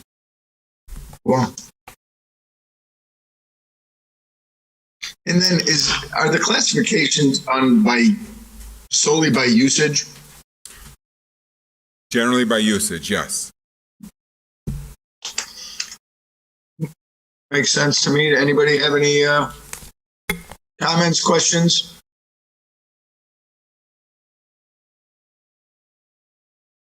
Okay. With that, I would recommend positively to City Council Ordinance 22-50, amending Title 8, Chapter 1, Article of the Municipal Code related to electrical regulations and rates. Second. Roll call, please. Saron, Aye. Vogelsinger, Can I just ask Alan real quick, is this something that I can vote on? Because it relates to self-generation, or should I have stepped out? I'm sorry. I should clarify. No, you can vote on this because it relates to the commercial customers, and that's a different rate class than yours. I just wanted to confirm. That's kind of what I thought. Yes. Thank you. Miller, Aye. Rosado, Aye. Beck, Aye. Connolly, Aye. Chanzit, Aye. Silva, Aye. Wolf, Aye. Barron, Aye. Lehman, Aye. Ayazi, Aye. Malay, Aye. and Ewer. Aye. Motion carried 14-0. Earlier, we talked about water and sewer rate increases, and I'm going to very selfishly mention the fact that this year, since 2015 now, we have not had an electric rate increase, so I think it's good to point that out. Okay, now what I'll call was my marquee item of the night, because we're finally getting this done, is Resolution 22-116R, authorizing change order number 9 with Williams Brothers Construction Incorporated for Phase 1 of the wastewater treatment plant rehabilitation project. Laura? Yes, this certainly has been a cake that took a while to bake. We have been negotiating with the general contractor for Phase 1 of the wastewater treatment plant rehabilitation project regarding the liquidated damages amounts due at the end of the contract, and I'm happy to report that they have now been willing to accept our calculation for what that number is. And thus, we are bringing forward a change order number 9, which lists a number of adjustments that were made, including the calculation of the liquidated damages. And so we just need to get that approved here, and then we'll send it over to Williams Brothers for their acknowledgement as well. You can see in there it's $765,000. We had held back a portion of the contract until this was settled, correct? That's So correct. that basically just affects what the last check we'll send to them. Correct. Would be. So that's how that setup works and how that's done. I'm just glad that this is finally over, that part of it is over with. I mean, Yes. I know we're still doing other phases, but that we get this settled and done. Yes. The conclusion of this allows us to close out the project with the IEPA, which they have been contacting us about regularly, so. Does anybody else have any questions or comments? Good job getting the liquidated damages clause enforced for almost $750,000. Yeah. It is one of those that you step back and you look at it and you think of all the delay. I mean, some of you weren't here, but all the delays, all the problems, all the issues we had, and basically brought somebody else in at the end of it to go back through and fix everything. You know, it's still frustrating to be this far away from when that was all done and now finally getting it settled. I mean, And I would be remiss if I did not give credit to Trotter and Associates, and particularly Jerry Ruth, that the impeccable record keeping that they have about what happens on these projects was critical to our being able to accomplish this. And then also Gary for all the time that he spent, and Byron Richardson too, who is now retired, spent a great deal of time being able to help us accomplish this result. So I'd like to thank all of them. I'll make the motion that we recommend to council Resolution 22-116R, authorizing change order number 9 with Williams Brothers Construction Incorporated for Phase 1 of the wastewater treatment plant rehabilitation project. Motion by Wolf, second by Solfa. Roll call, please. Wolf, Aye. Barron, Aye. Lehman, Aye. Ayasi, Aye. Malay, Aye. Ewer, Aye. Cerrone, Aye. Vogelsinger, Aye. Miller, Aye. Rosado, Aye. Beck, Aye. Connolly, Aye. Chanzit, Aye. and Sofa. Aye. Motion carried 14-0. Okay, and then we move on to item 16, which is discussion of North River Street Newspaper Boy Alley Archway concept designs. And our favorite thing to do as a council is design by committee. At least we only have 3 choices, so. 4. Okay. I'm saying 3. All right, Gary, enlighten us. I was around in 2012 when we put the foundations in for the arch, which was going to happen. It never happened. We did work with the same designer who actually has developed the city's entrance signs, and they have developed 3 different options that they were given to us. We looked through those 3 options. We kind of picked out some of the elements from those options that we liked, and then we really are here to hopefully discuss just the 4th option, which would be the last one, which I've got. I don't know if Laura can put up. Yeah, the I screen, can. But I could show you all, but and kind of tell you how we arrived at that 4th option.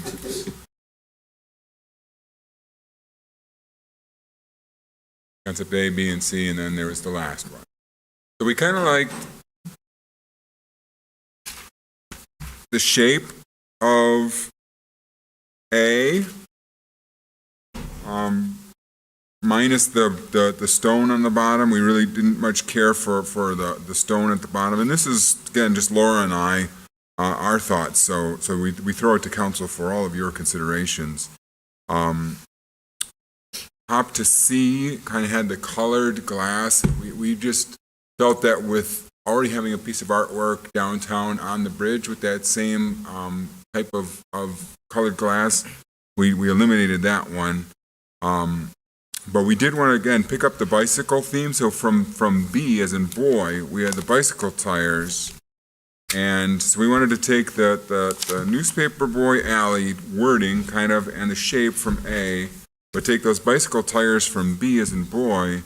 And that's why you'll see on the concept there, that railing, Laura kind of pointed out, that railing actually will be like bicycle tires, to form that pedestrian railing there. And then we would do planters of some sort at the base to still provide that visual kind of anchor, but not have any sort of formal stone out there. We felt the stone would be maybe not the best match adjacent to the brick, and also in the context of having granite elsewhere throughout the Wooner. So we could do planters that would just identically match the other planters right on the street. So we throw out concept D for your consideration. From a practical matter, what we're going to do before we go to actual design, is once we decide on concept, we're going to build a very beautiful 2x4 structure out there to just kind of put it across. This way, when the grease truck shows up or our vac truck show up and we knock down the wooden 2x4s, we know we have a problem or we don't have a problem. So we want to do that step first. Build a wooden structure out there that'll only be out there for a few weeks, but we want to be able to run all the big trucks through it to make sure we can back up and fit through it. Once we all have that confidence, then we can turn them loose for design and real ironwork and real aesthetics. But I'll be quiet now. Okay, we'll open this up. I guess the first thing I want to say is I think that sounds fine to me. It looks good to me. Are we going to have some type of plaque or something on one of the uprights that will denote the story behind it? What it because is? so many people have no idea what the meaning of this is or why it's there. It's a good idea. So that was the only thing that I thought about, just one of those simple stainless steel signboards that's got the etched, writing on it to simply explain why it's there, what it means. We can add this to the list of areas where we are doing our historical marker program. And that was the thing I was going to say, is could we incorporate that and have that as part of one of the uprights? Just to make that simple, great thing to it, so that way the person that's never been in Batavia before walks by and looks at that and says, what does this mean, this why? newspaper boy, right? Right. Is this here? Well, I can tell you, I delivered papers in this city, and I don't have any idea what newspaper I was about. It's way before us, Yeah. way before But us. so anyway, I do like the idea of I like reading those little historical things. It's just another point of interest when you're down there, and to be able to explain why it's there and the reasoning behind it, I think makes it to me, way more acceptable than however it's going to get bashed on. Oh, yeah. Because I guarantee you, Oh, absolutely. it will be, Absolutely. no matter what goes there. Marcus, hand up. I pledge I will not try to do a recall on this vote.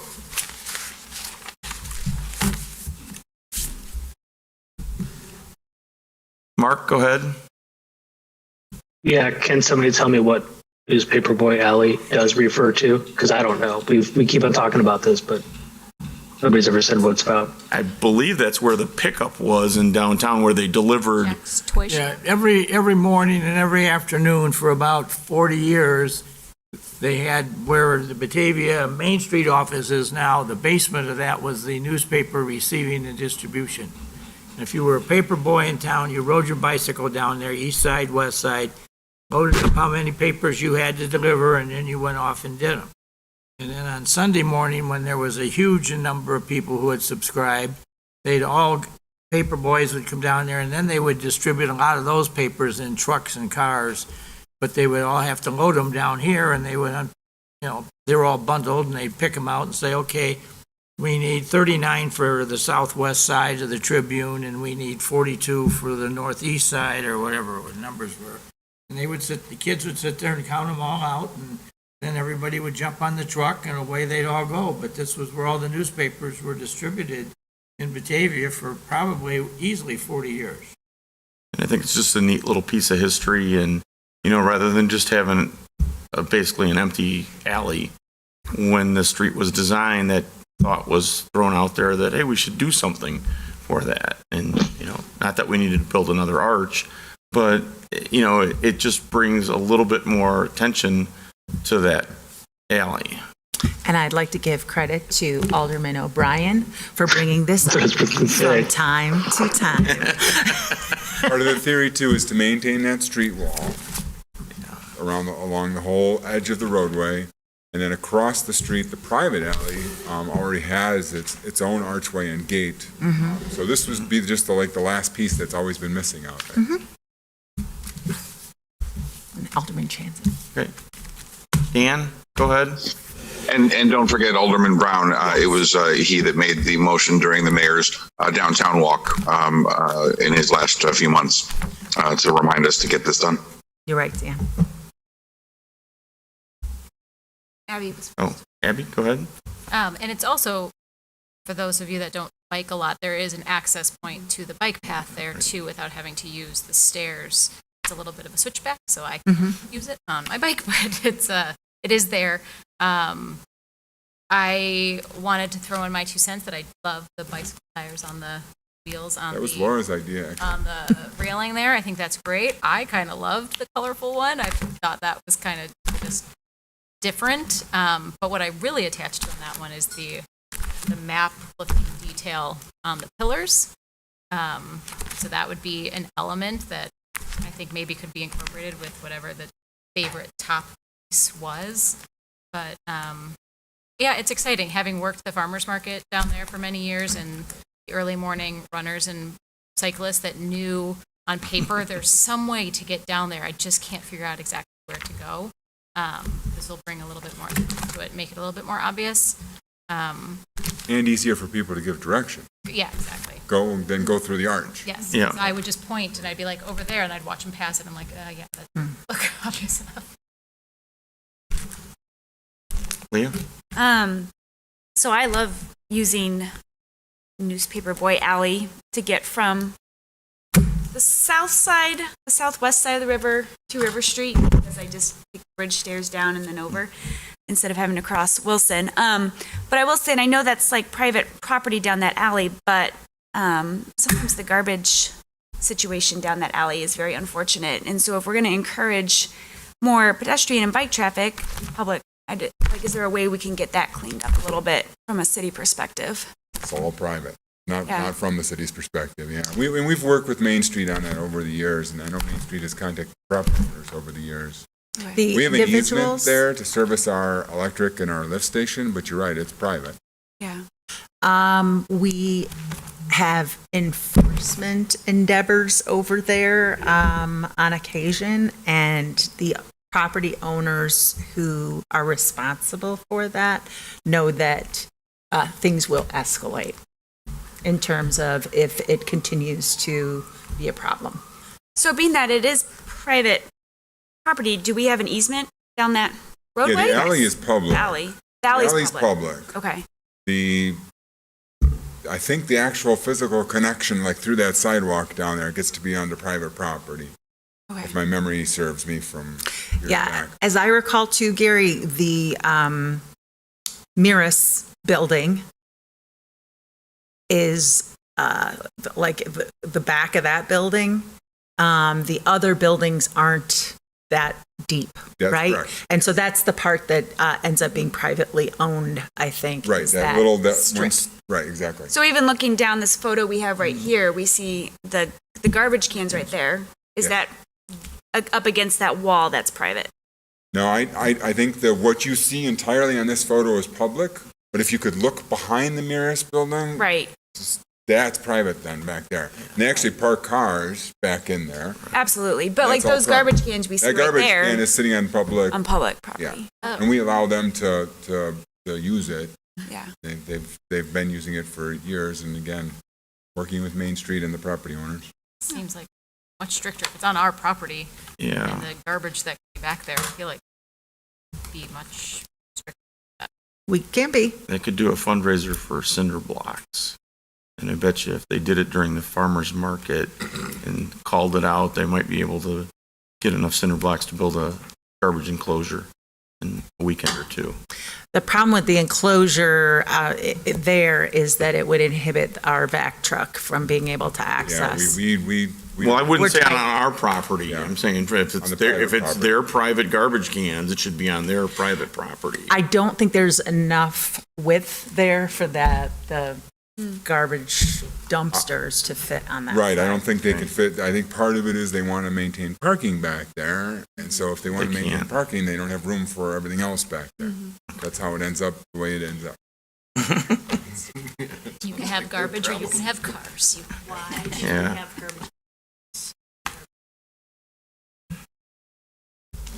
The property owners have both businesses on the main floor and they have residences above. And so that's why it's important to them to maintain the parking there, because otherwise it would be much more difficult for them to rent their apartments. So the Main Street building is there too, correct?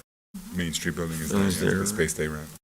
Wondering if there's a space behind that that could be turned into a garbage enclosure.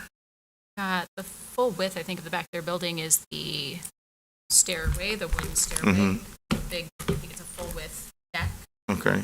3 floors, and on the bottom floor, I think there is some storage and then a door, large door going into the Basement of it, workshop okay. that's down there, and I don't know who is renting that space, but underneath the stairway, I wonder if there's space for. I mean, maybe that's But something that they we look don't at. have that's a property owner Right, that's not. that doesn't have any of the tenants that are using the garbage cans. So I think it would be hard to Right. force that individual to. So who put those garbage cans out there? Did we put those out there for them? They've been No. out there since prior to the streetscape project, as far as I know. They've been out there as long as I've worked here. So if they been disappear years. because they're on our property.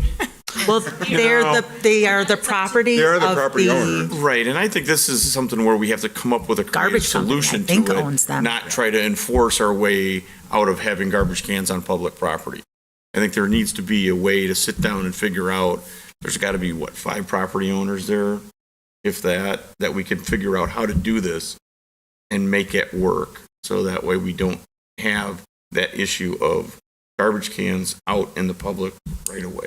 So right now, they have access to garbage that is basically right out their back door. And so, if we came up with a solution where they had to put it someplace other than in that alley,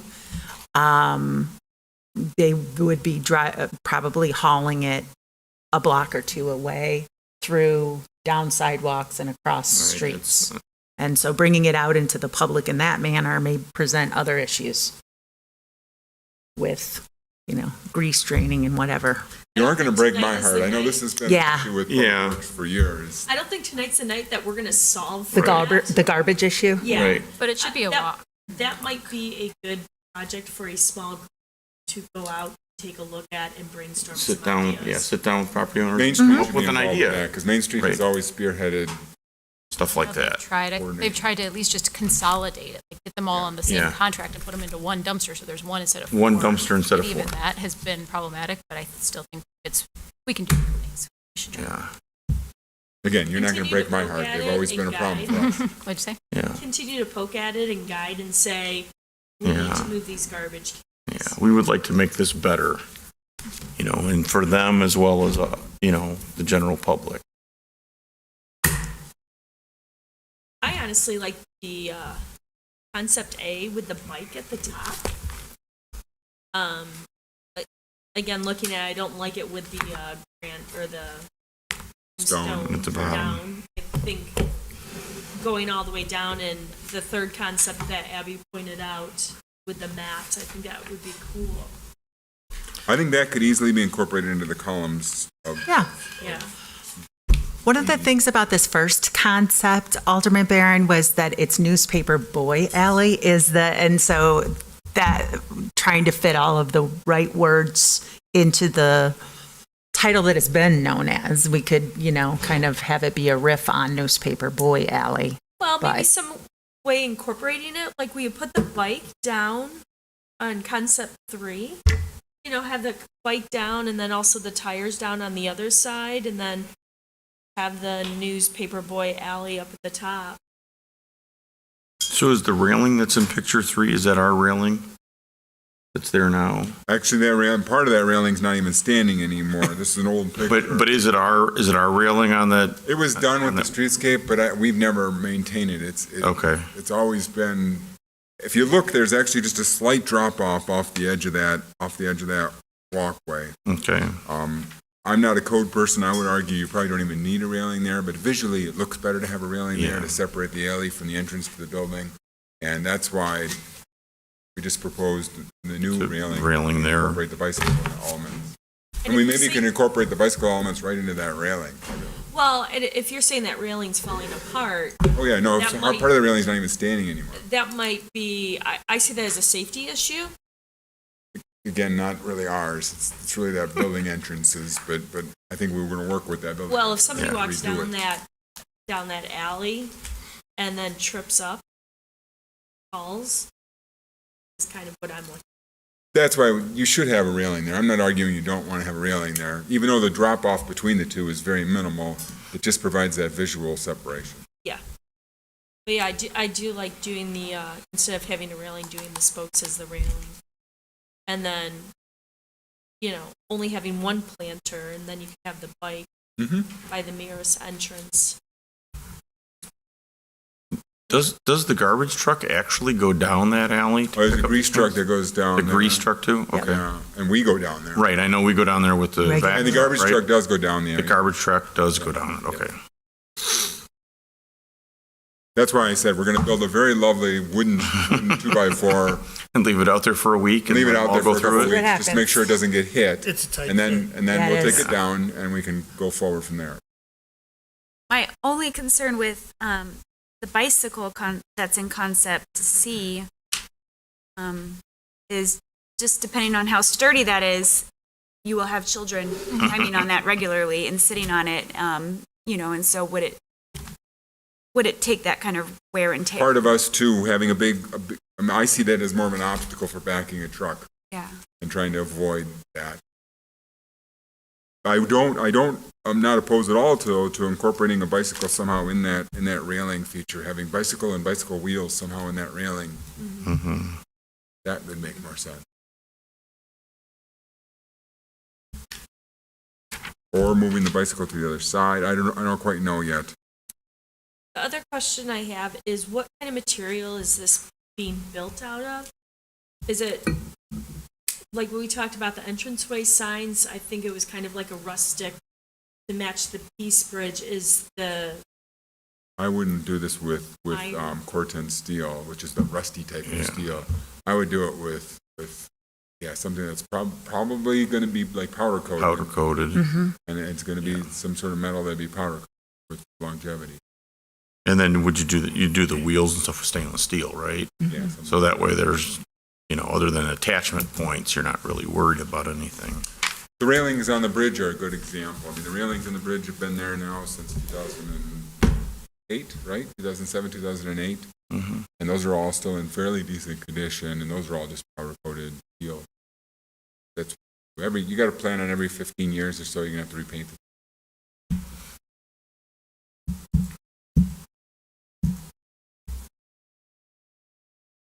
So is anybody adverse to some type of version of 4 with the railing? I've heard some support for the down railings being the same as Like for number 3. C. Yeah, I like that. More interesting.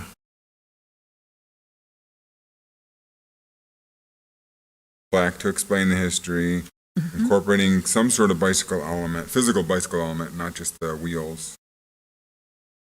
That one may have to go back to the designers on. And if you were to take the bike and put it up vertically instead of on the ground, May address that would keep people from trying to sit on it. They might hang on it or something, but at least they wouldn't be trying to sit on it if it was a vertical. We'll have to rely on the creativity of the design. Right, and then I'm sure they can come up with something. Yeah. I mean, my concern is that now it's getting really busy. We're trying to do all the elements in that space. Well, why don't we just add the colors to it? Yeah, I know, because I do appreciate these columns on C, but they are busier than on D, and so then with the wheels and the bike and it all, it's now starting to get a little visually overwhelming. Do you want to do one with the bike and one without the bike? The design. Yeah, we'll come back. We're still at the concept stage, so. What about the bike from 1 up in the top? Incorporated into 4 or That was the thing they were saying, that it's not enough space to put Newspaper boy alley. smaller bike on the left because there's an open space on the left side of the newspaper boy. do a Oh, small yeah. bike. Okay. Yeah, do a See what you're smaller saying bike. there. Over Well, there the on the other left. thing that I was asking is where are the columns going to go, and is there a space between the columns from to the Mirus building? There's pads out there on the ground right now that were incorporated when the street was built. I don't. I know, but when you, all you gotta do is walk out there and look, there's two pads, one on each side of the alley that are concrete, that are there. Right now.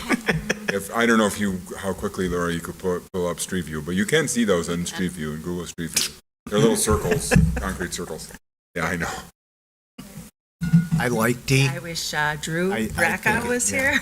I That's all think right. it's I'll pull clean. it I up. think it's Thank not you. too busy. All we're gonna do is drill into those and anchor to them. I agree, Mike. I like Yeah. Yes. I think I like D D. looks fine just the way it is. Same. I like D with the possibility of the bike. I like the straight lines at the top of A better than the top of D being a little swoopy, but like, I'm not totally offended by it either. Alderman Wolf, how did you start this conversation? I told you. I mean, Really good at I've been through enough of these, Gary, the 20 years that I've been here. There is no easy way to do this when you've got this many. Feels like the logo discussion. Actually, I think we have we have good Yeah. direction enough to go I back think to we the do. designers. And Alderman Vogelsinger has her hand up. Okay. I have nothing terribly revolutionary to say. I like D. I'm very partial to bicycles. I do like the cleaner look and would not want it to get too jumbled up either. Yeah, so thank you. Thanks. I have a collection of bicycle tires in various sizes for a very similar application at my house. If anybody wants to like go out and just play with it. My husband would love to get rid of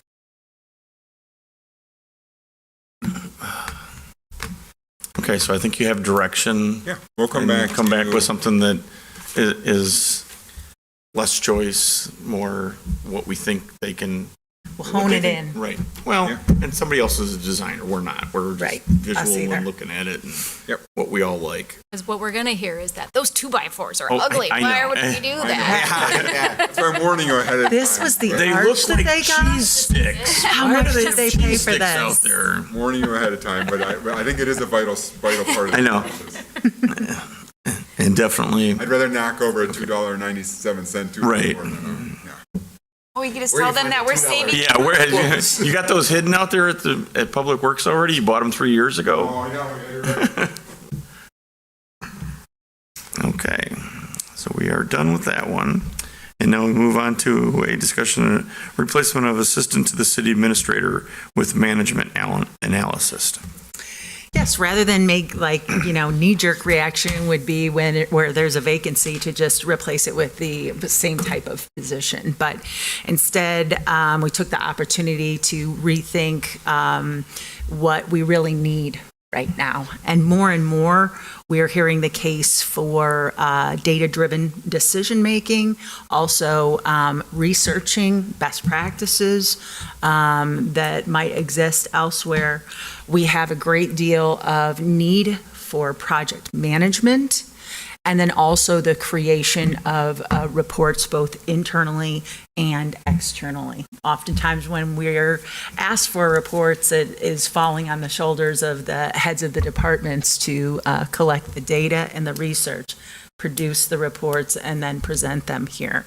And that was a lot of, in the previous position, other than the economic development activities that Anthony was doing, that the assistant to the city administrator was performing. Given the number of activities that we see on the horizon with regard to projects that align with the Climate Action Plan and the Greenest Region Compact, we were hoping that perhaps we can find an individual who has interest in those areas and might have the potential to develop into a future sustainability position for the city of Batavia. But right now, we'd like to start with as a more general type of position that could be definitely a great help to the administration department, but I've also discussed it in general with senior staff, and they too feel that this would be a role that could help them as well with the types of projects that I described.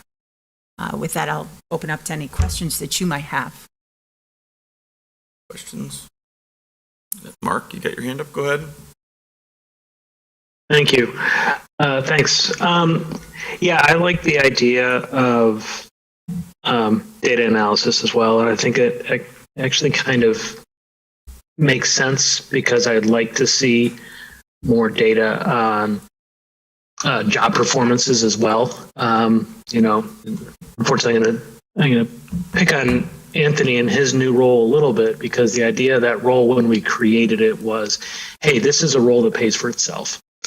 And so being able to have good analytics for a variety of different reasons, but having KPIs that we can say, see, this is what this role brought to the community. This is what this role saved in dollars for the community. And this is the things that they're doing in their jobs. I mean, it should be part of a review. What are you doing to, the ideal thing is everybody in their own job pays for their salary by what they accomplish and what they save or what be it. So I'm okay with this. And I believe this is the same pay grade. Yes, it is. Okay.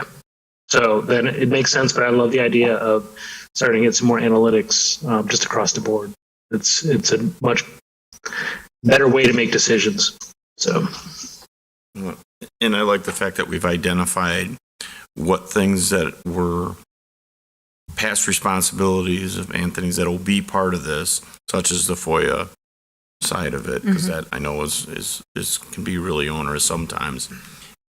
And then also what would be different and what would be new on there and identifying those now so that we can, analyze a year or two from now, did this actually serve the purpose of what we thought it was going to be?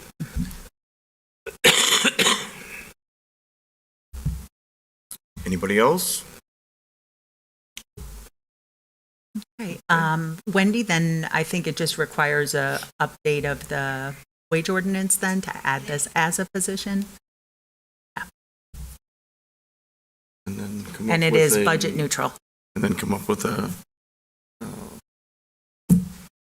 I can't think, not job like application, but Yes, posting. a posting and get it out there and find somebody. Yes, with your permission, we'd like to post and advertise for the position because it takes a couple of months to get someone in place, and the sooner the better. Thank you. Okay. Then we will move on to number 18, which is project status. Laura? In our project status today, I wanted to, for one thing, focus on the PPS department. It is the Public Properties and Services Division, and it is a division that a few years ago actually didn't exist. And it is, the superintendent is Scott Haynes, and there are 3 other individuals that work in that department. When it first was created, only one of, and it was Scott Haynes, was an arborist. And since then, each one of the members of the department have taken it their own time to attend classes and pass certifications to be certified arborists. They also have contributed in gaining the skills to maintain our urban forests. We used to spend a lot of money hiring contractors to perform that work. And now we are able to do a tremendous amount of that work on our own, which, not only is for the health of our urban forest, but also for the health of our utilities that run close to those, that urban forest as well. So just wanted to say a special thanks to that particular division and the work that they're performing. And thank you to City Council for allowing us to create that division. Also, progress is continuing on the Government Center remodeling project. They're on track to complete phase 1 of this work by February of 2023. We're expecting this week that the water main work will be completed, and also that the new staircase will be completed in the near the police lobby as well. Let's see, anything else? No, I think that's it, unless anybody has any questions for me. Quick question. Yes. since we just got done with going through the other stuff for assistant, we also need to get name changed on the signs that are out on all the properties we have for the contact information. I think Yes, they also have Shannon's name on them. that's in process. Okay. Bill Kellum Somebody was- asked me about that. Yeah, he said as soon as he's done with leaves. So I'm going to have to remind him now because he's done with leaves. That we'll get those names changed. Thank you. Oh, somebody else that I wanted to highlight tonight was our police and fire departments and the services that they provide for our community events.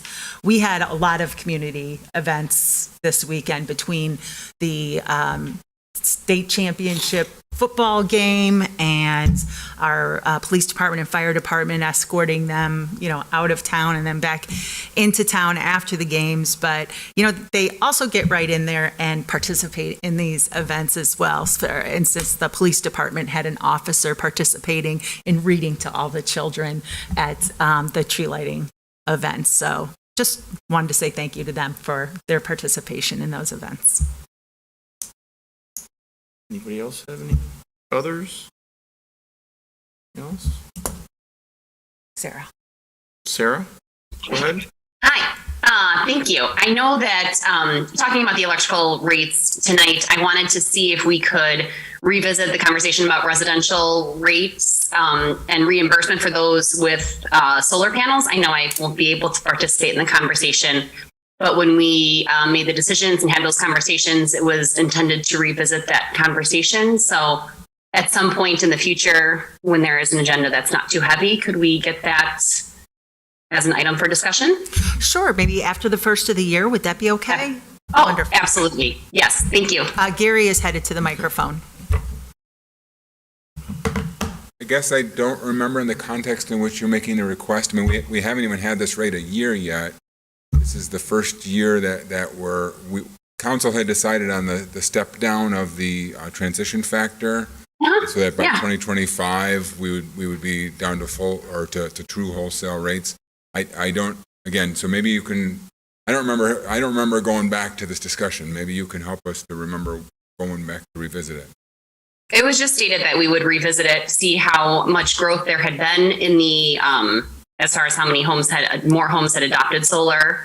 Yeah, we can certainly provide that information as to that. Thank you. That helps to clarify. We can certainly provide that information as to who has adopted solar this year. Just off the top of my head, I don't think it's been very many people, but we can certainly bring that forward. That's easy. Yeah, Laura provided that information a couple meetings ago. I think it was 8 homes this year had adopted solar. Yes. It's just, I want to revisit the concept of reducing that rate, going down to the wholesale rates, seeing if we could extend that out even further for those that are solar customers. Yeah, so that'd be a policy discussion. Okay, because I thought we were going to discuss that after a year, I think is what we had. I'd have to go back and look at the minutes from that, but I thought it was a year that we said we were going to revisit that and see if we needed to adjust anything. So we make the adjustment for bills issued after August 1st of each year. Right. Okay. So I wanted to make sure we had the discussion before the next adjustment would be made. Okay. We can do that after the first year. That's fine. Okay. Thank you. I just forgot what else I was going to ask. Anybody else have any others? Okay. If not, motion for adjournment? No move. Motion by Malay. Second. Second by Solfa. All in favor?